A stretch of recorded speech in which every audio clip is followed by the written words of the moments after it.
Shri Venkateswara gold తాకట్టులో ఉన్న మీ బంగారాన్ని విడిపించి కొనబడును.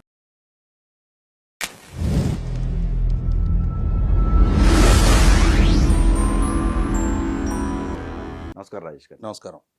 లోకేష్ గారు రాజకీయ ప్రవేశం చేసి సుమారుగా 17 సంవత్సరాలు అవుతుంది. సో ఎలా అనిపిస్తుంది మీకు? ఈరోజు ముందు 43 సంవత్సరాల నుండి 44 సంవత్సరాలకు అడుగెడుతున్న రాష్ట్ర IT and HRD minister, Telugu Desam party జాతీయ ప్రధాన కార్యదర్శి నారా లోకేష్ గారికి హృదయపూర్వక జన్మదిన శుభాకాంక్షలు తెలియజేస్తూ,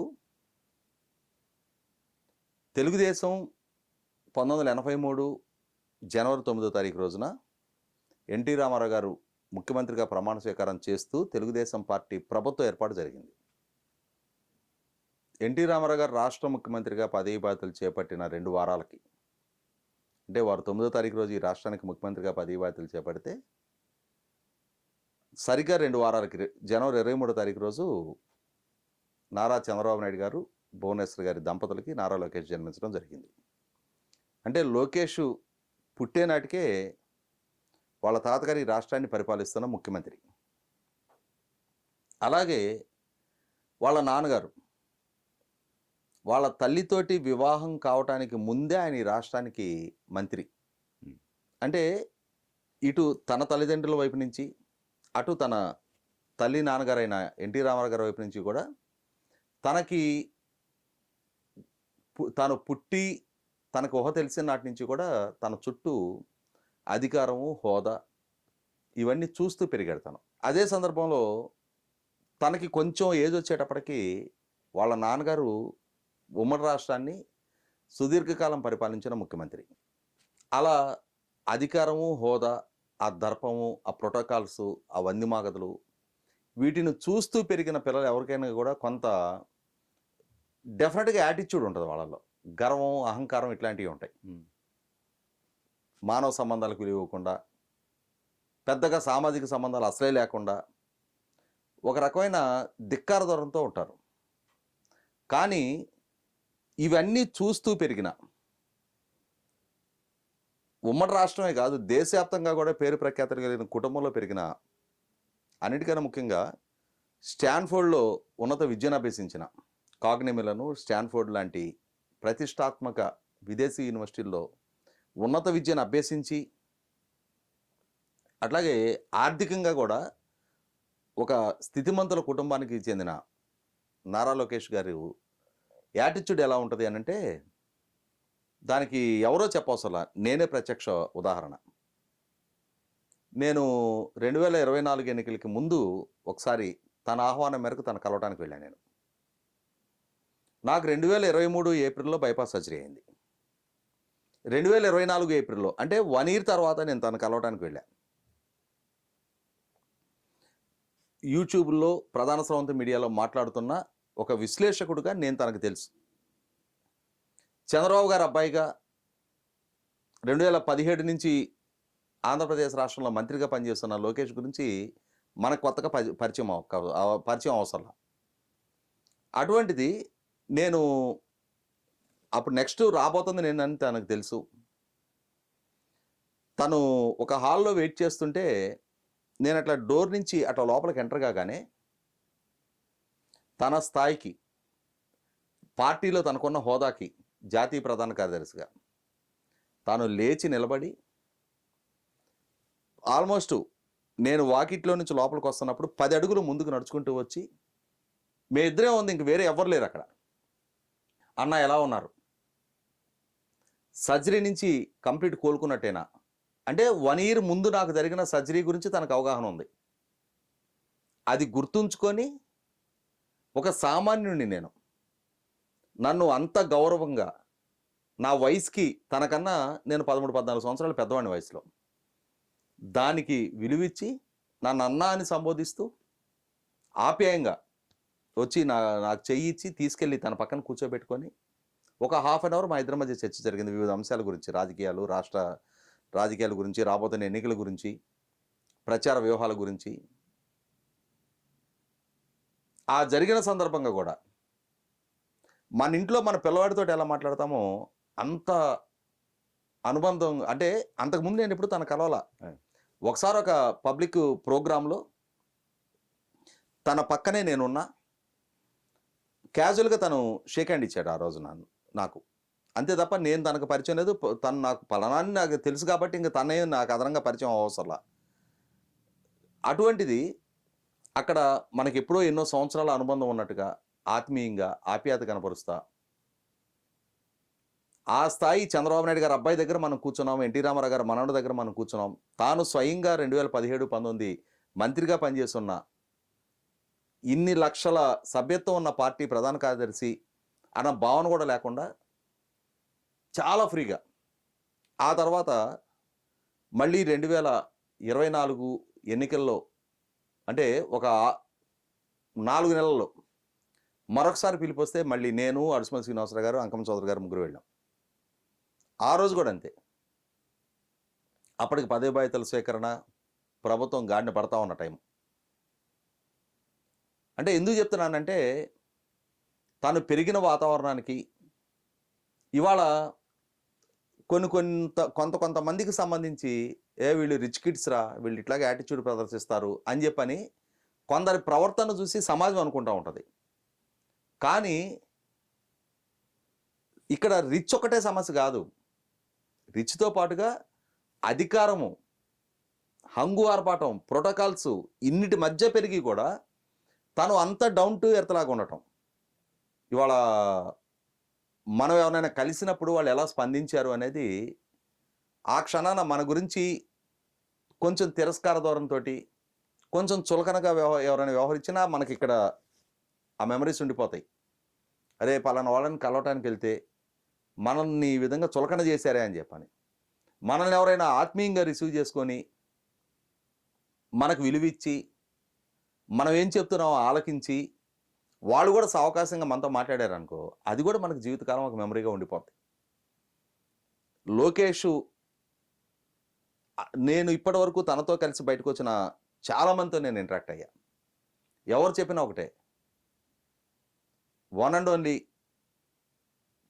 అంటే చంద్రబాబు నాయుడు గారికి ఏకైక సంతానం, అలాగే తెలుగుదేశం పార్టీ భవిష్యత్తుకు కూడా, ఇవాళ రాష్ట్ర శ్రేణులకు కూడా one and only access Lokesh. 100కి 100 పాళ్ళు తన వ్యక్తిత్వం, తన ప్రవర్తన ద్వారా తన మనసును గెలుచుకోగలిగాడు. మంగళగిరి నియోజకవర్గం, నేను పుట్టి పెరిగిన గుంటూరు జిల్లాలోనే 1983-85లో మాత్రమే తెలుగుదేశం పార్టీ నెగ్గింది. ఆ తర్వాత 1994లో తెలుగుదేశం మద్దతుతో సిపిఎం నిమ్మగడ్డ రామ్మోహన్ రావు గారు నెగ్గారు. తెలుగుదేశం అభ్యర్థి ప్రత్యక్షంగా పోటీ చేయాలి. ఆ తర్వాత ఎప్పుడూ తెలుగుదేశం అభ్యర్థులు అక్కడి నుంచి నెగ్గిందే లేదు. అటువంటి నియోజకవర్గంలో 2019లో మొట్టమొదటిసారిగా తను పోటీ చేసిన సందర్భంగా ఎన్నికల్లో ఓటమి చెందిన, ఒకసారి తను ఓడిపోయిన తర్వాత కూడా ఆ నియోజకవర్గ ప్రజలతో కొనసాగిస్తున్న అనుబంధం, అక్కడ సమస్యల పట్ల స్పందిస్తున్న తీరు, అక్కడ ఉన్న ప్రజలకు చేస్తున్న సేవ నేపథ్యంలో ఎక్కడైతే తాను ఓడాడో, ఎవరైతే తనను ఓడించారో వాళ్లే మళ్ళీ తిరిగి 2024 ఎన్నికల్లో 91.5 మెజార్టీతో తనని గెలిపించారు అని అంటే, ఆ ప్రజల మనస్సులు ఏ విధంగా తను గెలుచుకోగలిగాడు.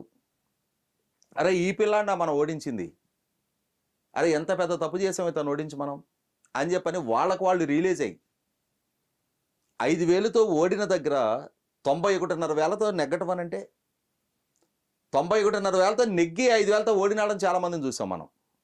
ఆ విజయాన్ని నిలుపుకోలేక, కానీ ఓడిన దగ్గర వాళ్ళ మనసులు గెలుచుకొని వాళ్ళందరూ ఇతను మా ఇంటి బిడ్డ ఓన్ చేసుకొని, అరే లోకేష్ అన్న, లోకేష్ మా తమ్ముడు, లోకేష్ మా ఇంటి బిడ్డ అని చెప్పని ఎవరికి వాళ్ళు ఓన్ చేసుకున్న పర్యవసానం అంతటి విజయం దక్కించుకున్నాడు.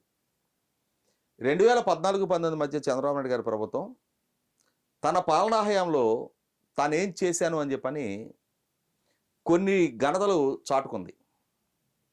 అరే 5 ఏళ్ల మా టెన్యూర్లో 25,000 కిలోమీటర్ల సీసీ రోడ్ ఫార్మేషన్ చేసాం గ్రామీణ ప్రాంతాల్లో అని చెప్పని. ఇప్పటికీ రికార్డ్ అది. దాన్ని ఎగ్జిక్యూట్ చేసింది పంచాయతీరాజ్ రూరల్ డెవలప్మెంట్ మినిస్టర్గా లోకేష్. అసలు భారతదేశపు ఐటీ మ్యాప్లోనే ఆంధ్రప్రదేశ్ రాష్ట్రం పరిగణలోకి తీసుకునే స్థాయిలో కూడా సంస్థలు లేవు, ఉద్యోగులు లేరు, ఉద్యోగ కల్పన జరగల. అటువంటి స్థితిలో హెచ్సిఎల్ లాంటి సంస్థను కూడా రాష్ట్రానికి రప్పించి కొద్ది వేల మందికే కావచ్చు ఆ ఉపాధి అవకాశాలు కల్పన చేసింది ఐటీ మినిస్టర్గా లోకేష్. ఆ రోజు తన చొరవతోటే విజయవాడలో కానీ, మంగళగిరి ప్రాంతంలో కానీ, విశాఖపట్నంలో కానీ కొన్నైనా సరే ఐటీ సంస్థలు గ్రౌండింగ్ అయ్యాయి.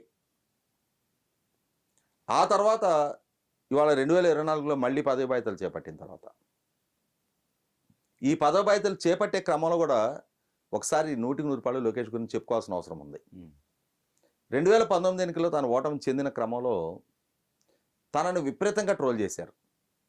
అరే లోకేష్ తిండిపోతూ సిఏఏ కన్వెన్షన్ జరిగితే 25 లక్షల రూపాయల స్నాక్స్ తినేశాడంట, లోకేష్ అవినీతిపరుడు, హాయ్లాండ్ కొట్టేశాడంట, లోకేష్కి తన నియోజకవర్గపు పేరు కూడా తాను పలకలేడు, తెలుగు భాష మీద పరిజ్ఞానం లేదు, మీడియాని అడ్రస్ చేయగలిగే పరిజ్ఞానం లేదు, పబ్లిక్ స్పీచ్ ఇవ్వగలిగే సామర్థ్యం లేదు, తను ఒక lazy person, non serious politician, విషయ పరిజ్ఞానం లేదు, ఇటువంటి వాడిని చంద్రబాబు నాయుడు బలవంతాన పార్టీ మీద రుద్దుతున్నాడు. ఇట్లా రకరకాల ఆరోపణలు, రకరకాల ట్రోలింగ్స్, మార్ఫింగ్ ఫోటోలు, తన వ్యక్తిత్వానికి పాల్పడ్డారు. ఆఖరికి తన తల్లిగారి వ్యక్తిత్వానికి కూడా పాల్పడ్డారు. వీటికి వేటికి కూడా తనకి పార్టీ ఉంది, తనకి సోషల్ మీడియా ఉంది, వాటి ద్వారా తిప్పికొట్టే ప్రయత్నం చేయొచ్చు. కానీ ఈ విమర్శలని ఒక సవాలుగా తీసుకున్నాడు. తనకి తెలుగు భాషలో ప్రసంగించాల్సిన అవసరం ఉంది, దాన్ని నేర్చుకున్నాడు, ప్రాక్టీస్ చేశాడు. ధీటుగా దాటిగా మీడియాని అడ్రస్ చేస్తూ ఇంకేమైనా ప్రశ్నలు ఉన్నాయా అని చెప్పని మీడియా వాళ్ళని ఎదురు తాను ప్రశ్నించే స్థాయికి తను రాడు తెలుసుకున్నాడు. సవాల్గా తీసుకొని తనను తాను మలుచుకున్నాడు. ఓహో నేను కొంచెం స్థూలంగా ఉంటున్నా కాబట్టి నన్ను తిండిపోతూ అంటున్నారు, నన్ను లేజీ పాలిటీషియన్ అంటున్నారు, కాబట్టి నా ఆహార్యం మార్చుకోవాలి, ప్రజలతో మమేకమయ్యే తీరు మారాలి, సమస్యలు అర్థం చేసుకునే పరిజ్ఞానం పెరగాలి, ఆ సమస్యలకి సమాధానం చెప్పగలిగే, పరిష్కరించగలిగే అనుభవం సంతరించుకోవాలి. ఇవి బై ప్రాక్టీస్ తానే చేయాలి, తానే ట్రాన్స్ఫార్మ్ అవ్వాలి, తానే నేర్చుకోవాలి. సో పట్టుదలగా కృషి చేశాడు. ధీటుగా దాటిగా మీడియాని అడ్రస్ చేస్తున్నాడు. జగన్మోహన్ రెడ్డి గారి ప్రభుత్వం మీద సూటిగా విమర్శలు ఎక్కుపెట్టగలిగాడు. వేల కిలోమీటర్ల పాదయాత్ర చేయగలిగాడు. సమాజాన్ని నిశితంగా పరిశీలించాడు. సమాజంలో వివిధ ప్రాంతాలు, వివిధ ప్రజలు, వాళ్ళ కుల వృత్తులు, వాళ్ళ ఆదాయ వనరులు, వాళ్ళ లైఫ్ స్టైల్స్, వాళ్ళ అవసరాలు, వాళ్ళు ఎదుర్కొంటున్న సమస్యలు, ఇవన్నీ డైరెక్ట్గా ప్రజల నుంచి ఫస్ట్ హ్యాండ్ ఇన్ఫర్మేషన్ తను తీసుకున్నాడు. వాటిని అర్థం చేసుకున్నాడు. దీన్ని ఎలా పరిష్కరించాలని అవగాహన పెంచుకున్నాడు. వీళ్ళకి ఏం చెయ్యాలి, వీళ్ళకి ఏం అష్యూరెన్సెస్ ఇవ్వాలి అనేది తాను ప్రత్యక్షంగా తన అనుభవంతో ఆ సమస్యలు పరిష్కరించడం పట్ల శ్రద్ధ కనపరిచాడు. రాష్ట్రంలో ఉన్న యువతకి ఉద్యోగ కల్పన జరిగితే, ఉద్యోగ కల్పన ఎట్లా జరుగుద్ది? పారిశ్రామిక సంస్థల గ్రౌండింగ్ అయితే. పారిశ్రామిక సంస్థలు ఎలా గ్రౌండింగ్ అవుతాయి? సమర్థవంతమైన పాలన అందిస్తే. అంటే ఒకదానికోటి లింకప్. మరి ఉద్యోగ కల్పన జరిగితే ఏమవుద్ది? ఉద్యోగ కల్పన జరిగితే లక్షలాది మంది కుటుంబాలు జీవన ప్రమాణాలు మెరుగవుతాయి. వాళ్ళ ఆర్థిక స్థితిగతులు, జీవన ప్రమాణాలు మెరుగైతే కొత్త మార్కెట్ క్రియేట్ అవుద్ది. మార్కెట్ పొటెన్షియాలిటీ పెరుగుద్ది. మార్కెట్ పొటెన్షియాలిటీ పెరిగితే కొత్త మార్కెట్ అవకాశాలు పెరుగుతాయి, సంపద సృష్టి జరుగుద్ది. వెల్త్ జనరేషన్ అయితే ప్రభుత్వానికి ట్యాక్స్ రెవెన్యూస్ పెరుగుతాయి. ప్రభుత్వానికి ఆదాయ వనరులు మెరుగుపడితే మళ్ళీ తిరిగి మెరుగైన సంక్షేమాన్ని అందించగలుగుతారు, మెరుగైన ఇన్ఫ్రాస్ట్రక్చర్ అభివృద్ధి చేయగలుగుతారు. అంటే నిరుద్యోగ యువత సమస్యను పరిష్కరించడం ద్వారా ప్రభుత్వానికి ఆర్థిక వనరులను కూడా సమకూర్చినట్టు అవుద్ది అని చెప్పనే రియలైజేషన్ తోటి తాను ప్రధానంగా యువగళం పాదయాత్రలో 20 లక్షల ఉద్యోగ కల్పన చేస్తామని వాగ్దానం చేశారు. ఆ వాగ్దానాన్ని నిలుపుకుంటూ ఇవాళ పదవి బాధ్యతలు చేపట్టిన 19 నెలల్లో 19 నెలల 11 రోజులు అవుతుంది వాళ్ళ ప్రభుత్వం పదవి బాధ్యతలు చేపట్టి. ఈ 19 నెలల్లో ఇప్పటికీ సుమారుగా 20 లక్షల కోట్ల రూపాయల పారిశ్రామిక ఒప్పందాలు క్లియర్ చేశారు, ఒప్పందాలు చేసుకున్నారు. అందులో ఎస్ఐబిపిలో సుమారుగా 8,75,000 కోట్ల రూపాయల ఒప్పందాలు క్లియర్ అయినాయి. క్యాబినెట్ నుంచి అప్రూవల్స్ ఇచ్చారు. ప్రభుత్వ పరంగా అనుమతులు ఇస్తున్నారు. బూకే టెంపుల్ అవుతా ఉన్నాయి. సంస్థలు శంకుస్థాపనలు అవుతా ఉన్నాయి. మరి ఇప్పటికీ -డిగ్రీల టెంపరేచర్లో కూడా దావోస్లో పర్యటిస్తూ వస్తున్నారు. నిరంతరం వివిధ సంస్థల అధిపతులతోటి, ప్రభుత్వ అధినేతలతోటి, వివిధ రాష్ట్రాల ప్రతినిధులతోటి చర్చలు జరుపుతూ ఉన్నారు. రాష్ట్రానికి లక్షలాది కోట్ల పారిశ్రామిక పెట్టుబడులు రప్పించే దిశగా ప్రయత్నం చేస్తూ ఉన్నారు. ఇదే క్రమంలో ఐటీ అండ్ హెచ్ఆర్టీ మినిస్టర్గా చంద్రబాబు నాయుడు గారు ఎన్నికలకు ముందు ఇచ్చిన వాగ్దానం, మెగా డిఎస్సి కండక్ట్ చేస్తామని చెప్పిన వాగ్దానాన్ని కూడా సక్రమంగా సకాలంలో ఆ నోటిఫికేషన్ ప్రక్రియ నుంచి నియామక ప్రక్రియ వరకు దాన్ని ముగించి ఇవాళ 16,347 మంది టీచర్ల నియామక ప్రక్రియని ఒక టైం బౌండెడ్ షెడ్యూల్లో ముగించి వాళ్ళకి ట్రైనింగ్ ఇచ్చి ఇవాళ వాళ్ళకి నియామక ఉత్తర్వులు ఇచ్చేశారు. మళ్ళీ క్రమం తప్పకుండా ప్రతి సంవత్సరం డిఎస్సి నిర్వహణ చేస్తామని చెప్తున్నారు. అంటే ఏ నిరుద్యోగ యువత అయితే ఒక నమ్మకంతో, ఆశతోటి నారా లోకేష్ గారిని, తెలుగుదేశం పార్టీని, ఎన్డీఏ కూటమిని నమ్మి వాళ్ళ వెంట నడిచి వాళ్ళకు ఓట్లేసి అధికారం దక్కించారో వాళ్ళ నమ్మకాన్ని నిలబెట్టుకునే దిశగా ఆచరణపూర్వకంగా ఇవాళ ఆ వాగ్దానాలు నిలుపుకుంటూ అటు ప్రభుత్వ పరంగా ఇటు ప్రైవేటు పరంగా లక్షలాది మందికి ఉపాధి కల్పన చేసే దిశగా ప్రయత్నాలు చేస్తూ ఉన్నారు. ఈ క్రమంలో ఇవాళ రాష్ట్రానికి లక్షలాది కోట్ల రూపాయల పారిశ్రామిక సంస్థలతోటి ఒప్పందాలు ఖరారయ్యి వాళ్ళు రాష్ట్రంలో ఆ సంస్థల గ్రౌండింగ్కి కూడా ప్రయత్నాలు జరుగుతున్న నేపథ్యంలో 100కి 100 తాను ఎదుర్కొన్న సవాళ్ళు, తనకు ఎదురైన అవమానాలు, తన మీద ఎక్కుపెట్టిన విమర్శలు, వాటికి అన్నిటికీ తన ఆచరణతోటే, తన సామర్థ్యంతోటే, తన వేగవంతమైన నిర్ణయాల అమలుతోటే ధీటుగా, దాటిగా, సూటిగా సమాధానాలు చెప్పి ఇవాళ ఎటువంటి సవాళ్ళైనా సరే స్పష్టంగా, సమర్థంగా ఎదుర్కోగలిగే నాయకుడు లోకేష్ అని చెప్పని ఇవాళ సమాజానికి, రాష్ట్రానికి, ప్రజలకు కూడా పరిచయం చేసుకుంటా చంద్రబాబు నాయుడు గారి అసలు సిసల రాజకీయ వారసుడిగా, చంద్రబాబు నాయుడు గారు అబ్బాయి కాబట్టి ఏదో బలవంతాన భరిస్తున్నారు, బలవంతాన చంద్రబాబు నాయుడు గారు పార్టీ మీద భారంగా మోపుతున్నారు అని కాకుండా ఎంట్రీ చంద్రబాబు నాయుడు గారు అబ్బాయిగా దక్కిన ఆ ఎంట్రీ సవాళ్లతో కూడుకున్నది అయి ఉన్నప్పుడు ఆ సవాళ్ళని అంతే కఠినంగా అధిగమించి తనను తాను మలుచుకొని ఆ సవాళ్ళని అధిగమించే సామర్థ్యాన్ని తాను సంతరించుకొని ఇవాళ తనను తాను రుజువు చేసుకున్న ఒక ప్రూవెన్ ఫ్యాక్టర్గా నారా లోకేష్ ఆంధ్రప్రదేశ్ రాష్ట్ర రాజకీయ యవనిక మీద ఒక తిరుగులేని నాయకుడిగా ఎమర్జ్ అవుతూ ఉన్నాడు. రేపటి రోజున తెలుగుదేశం పార్టీకైనా ఆంధ్రప్రదేశ్ రాష్ట్రానికైనా సరే ఒక భవిష్యత్తు దార్శనికుడిగా, నాయకుడిగా తనను తాను మలుచుకుంటూ చంద్రబాబు నాయుడు గారి తర్వాత తెలుగుదేశం పార్టీకి అసలు ప్రత్యామ్నాయంగా తానే పరిగణింపబడతా ఉన్నాడు.